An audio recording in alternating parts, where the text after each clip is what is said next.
Hey, boys and girls. This is Wells here, and this summer for grades 6 through 9, we are going to be reading the book Money Hungry by Sharon G. Flake. A lot of you have already read The Skin I'm In, which is by the same author, but this summer we're going to be reading Money Hungry. It's a great book.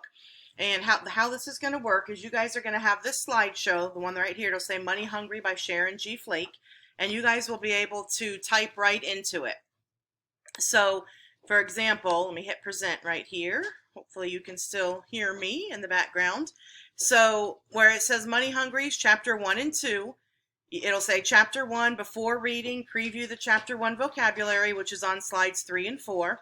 Then you'll click here. This word will be a hyperlink to listen to the chapter 1 read aloud. After reading or listening to it, you're going to answer the discussion question below. So there'll be a discussion question here that you will have to type into. Now you can't be in the present mode when you type your answer, so you'll have to hit escape. And then when you click in the box, you'll be able to type right there whatever your answer is, okay? And then the same thing for chapter 2. It'll say before reading, preview the chapter 2 vocabulary, slides 5 and 6. Click here to listen to the chapter 2 read aloud. After reading, you're going to answer the discussion question here. I'm going to go back to the present mode so that I can show you the vocabulary for chapter 1 and chapter 2. So the first vocabulary word for chapter 1 is stashed. And this is a verb, and it means to store something safely and secretly in a specified place. The sentence from the story is, who got bunches of it? Nickels, quarters, dollars, stashed under her bed, shoved in socks, piled in drawers. I see I made a little mistake right there, so I'm going to fix that. Stashed under her bed, shoved in socks, piled in drawers, and that's from page 1. So when you stash something, you're trying to store something away safely and secretly in a specific place. My daughter Juliana was like, she's going to stash some cookies away for later. And I asked her where she was going to stash them. She said in the cabinet. I don't know about that, but okay. The other vocabulary word for chapter 1 is tenant. And tenant is a noun, and that's a person who occupies land or property rented from a landlord. And the sentence from the story, tossed it out my bedroom window, even though Mama's the head of the tenant cleanup committee, and she don't play stuff like that. And that's from page 4. Okay, so let me get out of here.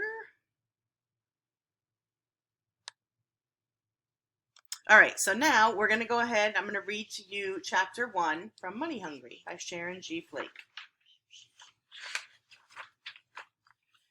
Some people think that I would do anything for money. They're wrong. I wouldn't do nothing bad, nothing that would hurt people, like selling dope or shoplifting. But when you always trying to think of ways to make $1 like I do, folks bound to think the worst. Weird, huh? A 13-year-old girl who loves money, who got bunches of it, nickels, quarters, dollars, stashed under her bed, shoved in socks, piled in drawers. Some nights when I can't sleep, I grab me a fistful and count it till I drop off snoring. Don't take me too long to nod off then. No wonder everybody thinks that my money-hungry ways will get me into more trouble than I can handle. Shoot, even my girls think that. My mama, too. Mama. She and me is usually tight, but this morning I ain't even speaking to her.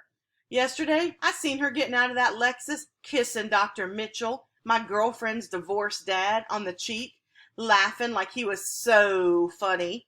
I don't ever remember Mama dating nobody, not since she and Daddy got divorced a few years back. It ain't so bad she's dating somebody, but she could at least be straight up with me about it, especially since it's Zora's dad she's hanging with. Time for school, Raspberry, she says, marching from room to room, slamming drawers shut, turning off our dripping faucets.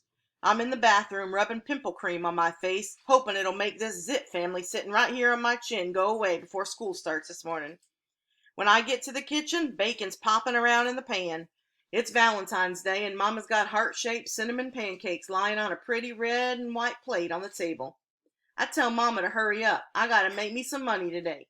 She shakes her head. All this money talk gets on her nerves, she's always saying. But I don't care. I'm gonna have me some big-time cash someday. I ain't gonna be stuck up here in the projects trying to get by like everybody else. Mama turns her head my way and smiles. Sit, she says, patting the kitchen chair. I grab a paper towel to rub that zit cream off my face before it dries. Don't want it chipping off like plaster from a wall and falling in my food like it did last time.